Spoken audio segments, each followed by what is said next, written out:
vegans and vegetarians and pescatarians are perfectly bright? No, they're not, clearly. Well, what do you mean, clearly? You're a vegetarian. You just said they're perfectly bright. Yeah. Well, Exactly. in what way am I not bright? Competition time In now. what way am I not bright, you rude, insulting, fragile man? Wow. Yeah. Wow. And if they want to leave, if they've just had enough, if she wants to up sticks and disappear after 18 months of marriage into the royal family, she's gone to and she's Vancouver gone, Island. then you know what? That's fine. I always thought you'd do this anyway. You quit everything. You quit your friends, you quit your family, you quit your dad, you quit your ex-husband, you quit everybody. That's fine. That's your right, Meghan. But you're not going to have taxpayer money to do it in any shape or form, in my opinion. You don't get the 24-hour security. You don't get the travel. You don't get Frogmore Cottage. You don't get all that stuff. Bro, 3 days ago, you tweeted this, and you then deleted it for obvious reasons, I would suggest. No, because a friend of mine who's... You said Brexiteers deserve all the job losses and hardship heading their way, and their families. All those tough Christmases ahead for their kids. All their short-term pain. Yes, but I will get behind it in future by buying a big issue off the pitiable saps. Yes. You deleted that. Do you know why I deleted it? Because people who sell a big issue aren't pitiable saps. However, people who, despite all the evidence, have voted to make their own lives and everybody else's harder are. And you'll see that. You're seeing it in Honda shutting down. You're seeing it in the 420,000 jobs that have already gone because of Brexit. Okay. The trouble is... And also, we're not leaving. We're not leaving on Friday. We're not leaving on Friday. Rather like with Hugh Grant. We're leaving next year if they can sort something out. You are a living embodiment of why people voted to leave the Union. And what's that? Because stupidity. they didn't want to spend their lives being lectured by people like you. I'm not lecturing them. I'm warning them. I'm saying, called Brexit look at the evidence. Remember what vegans and vegetarians don't care about? They don't care about the little guys. The billions of bees that get killed every year. Billions of insects get killed in the pollination process, and they don't care. And they don't care about oysters, they don't care about scallops, they don't care about any of these little guys. They only care about the big animals. But these little guys, they're animals too. All insects are animals. A bee, look at that thing. Hello? Billions of those little things are killed every year so that vegans and vegetarians can have their avocado and almonds flown on jets. Right? What's that? That's not a little guy. Well, that's not a little guy. That's definitely not a little guy. They're still trying to understand, Charlotte, the source of the outbreak. They're working with a team from the World Health Organization to do exactly that. But, you know, they're also saying to people, look, you know, don't panic. But at the same time, you know, you can see in the country that things are changing. Of course, there are complete areas in lockdown, 12 different towns, 50,000 people plus quarantined, really, for the next 14 days. Universities, schools, public events closed and cancelled as well. So it is very worrying. 229 cases of the virus, and still at this point, no real idea, and they're not able to pinpoint just how widely it's actually spread. We've not had a cabinet minister on this show in the entire month of January. Unprecedented. Let me tell you, this has never happened in the history of morning TV. I can never remember this happening. Boris Johnson's become Prime Minister in an election. He has a thumping majority. You would think he'd want to come out and sell his message. You'd think he'd want his cabinet ministers. We haven't heard from the Health Secretary, Matt Hancock, through the coronavirus. Yesterday, his great advice was, wash your hands. Thanks, Health Minister. But why don't you come on and answer difficult questions about your brief? We haven't had the Home Secretary during the terrorism refusing crisis. to come on to talk about the terror attack. Unprecedented that these ministers would hide away from accountability in times of national crisis like this, and it is completely unacceptable. What was your first impression of me? Do you know what, like, you know, you felt like you're like, oh, she's like, you know, like a blonde girl, do you know what I mean? Like, you think, oh. Well observed. Yeah, no, but do you know what I mean? Like, blonde. You're blonde. Well observed. Well done. Passed your test. Myself trying to do my makeup as well, much to the makeup girl's amusement. This is me whacking on the bronzer. I'm reliably informed that's the technical term. whacking on the bronzer. You don't need makeup, do you? Did you go for a little bit of guy liner? I'm from Essex. You've got to have a little bit of bronzer. But I was worried when you started putting lipstick on. It's taking it a bit too far. Can't have soft enough lip. I think what was brilliantly though, I post that, and we're supposed to, as Hilary said, the girls have given us a list of what we're supposed to do and how we do it, and I sort of have a shortcut list, which is just put the bronzer on, not the mattifier, not the base. Piers was furious. He texted me and said, "Are you not putting any base on? That's outrageous." She really is being with it.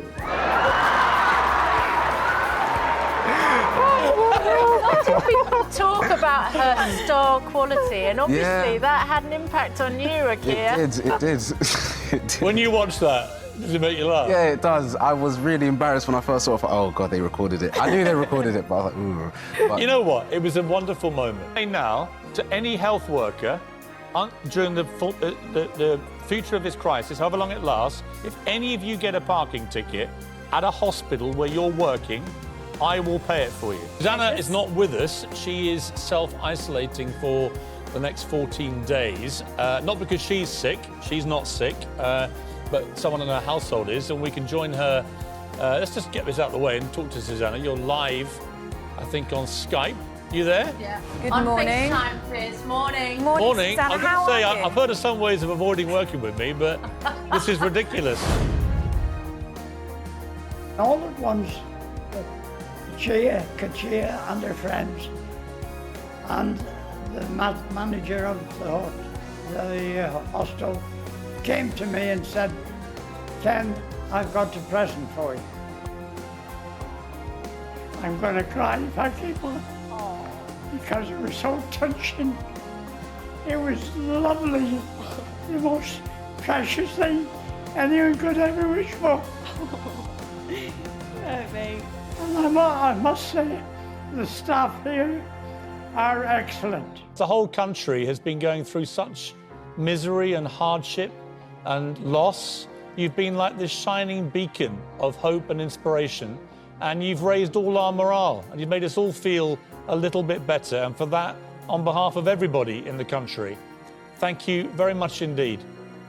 Thank you. Thank you very much. Thank you, Piers and Susanna. Will you be taking a pay cut, as you urge footballers to do, and as the government in New Zealand is doing? Yes or no? Well, I'm not proposing to do that. What I am proposing to do is work every hour that there is. We'd expect you to do that with respect, Mr. Hancock. But you were, as I say, you were very censorious of footballers for reasons I didn't really understand, given they're just one group of well-paid people in the country. You're a well-paid person. Some of your cabinet are multi-millionaires. It might be quite nice if you follow the lead of the New Zealand government and take a pay cut. That's all I'm suggesting. You say you won't do that. The point with the footballers is that they were asked... I was asked a question about footballers and I answered and you didn't hesitate to nail them, but when I ask you the same question about whether you're going to chip in, you say you're going to chip in with hard work, but not with a pay cut. It all makes perfect sense. Why can a cleaner come into my house several times a week, but neither of the two sons I haven't seen in 10 weeks can do the same? Explain to me. Right, because your cleaner's supposed to be cleaning and making your house a much healthier place, making sure all the surfaces, the doorknobs, the toilets, everywhere else, anywhere else. One of my sons is a great cleaner. He can do that. So why can't he do that? Fine. Fine. Well, your son's a cleaner, that's lovely. OK, so you think my youngest son, who's a good cleaner, he can come and do that job? Let's come back to people going back to work. No. I want you as the epitome of common sense. You've just said to me that my youngest son, who's a good cleaner, can come into my house. As long as he does a bit of cleaning, he can come and see me. Is that what you just said? You are haranguing me. If you are going back to work... I'm just literally repeating what you just said. Have you there without doing some sort of exercise? Can you do a handstand up the wall or something? Don't let me down. You're such a mean friend. I haven't got any trousers on. Prove it. No. If he said it, it means it's true. It's absolutely true. What is the secret of your two of living so long and so well? What's the secret? Secret. Plenty of sex and nagging. No sex.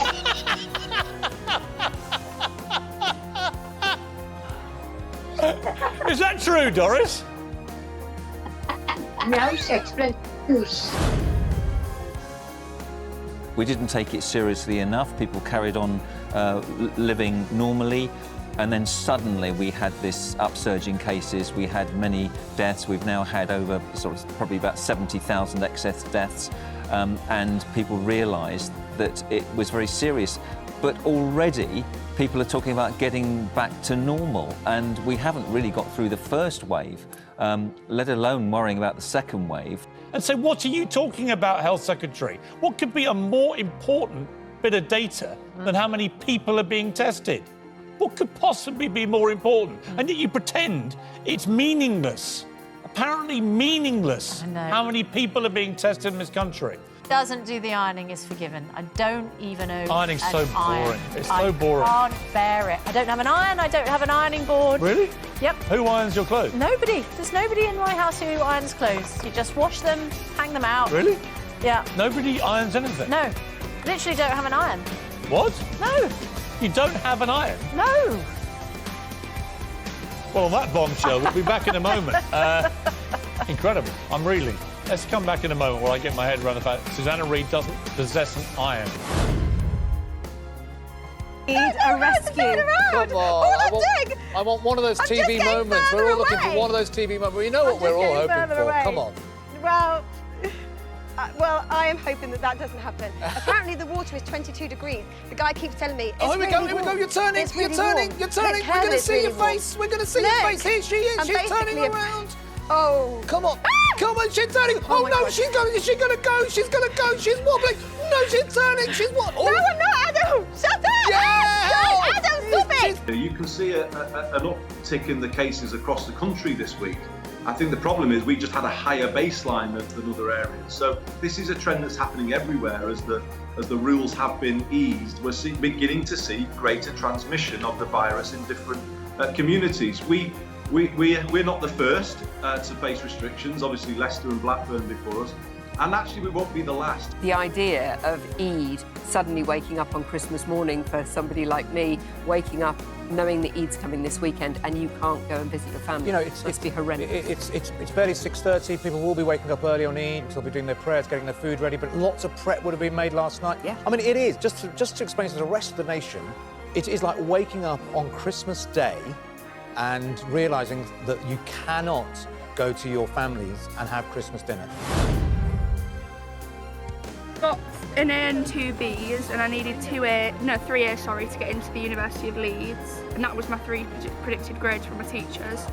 So I'm a bit disappointed, and I think I could have got my 3 A's if I did my exams. Hey, watermelon sugar high, watermelon sugar high, watermelon sugar high. Yo. Britain never, ever shall be slaves. That's a racist propaganda at a time where Britain was the leading slave trading nation in the world. And I'm sorry, the idea that we're having this conversation now, that's a disgrace. I remember my school 20 years ago took Rule Britannia off the hymn sheet. I don't know if you could see it from where you are, but when the camera zoomed in, we could see the boat was sitting very low in the water.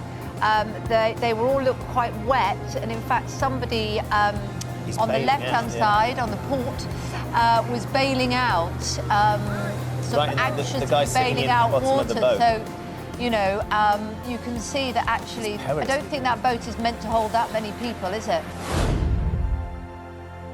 If you're looking, towards the education side of things, or even if you do sports and stuff, especially if you're young, if you're not eating, you've just got no energy.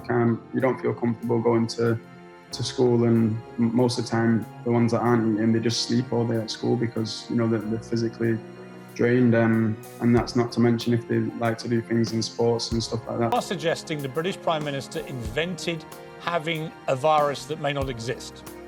I don't know if anyone invented it or not, but I would say that the numbers of people getting whatever they're getting is declining rapidly, and there's no justification whatsoever 25 million people. Well, again, Mr. lockdown. Corbyn, let me just jump in. Just to clarify the numbers, 25 million people around the world have tested positive for coronavirus, COVID-19. Well, yes, but you see... And over 800,000... Piers, hang on, let me finish the question. I've waited all my adult life to have Spitting Image do a puppet of me. And then last night I got sent the image. And I was like, you know what? I could have waited another 40 years for this. Here we go. Drum roll.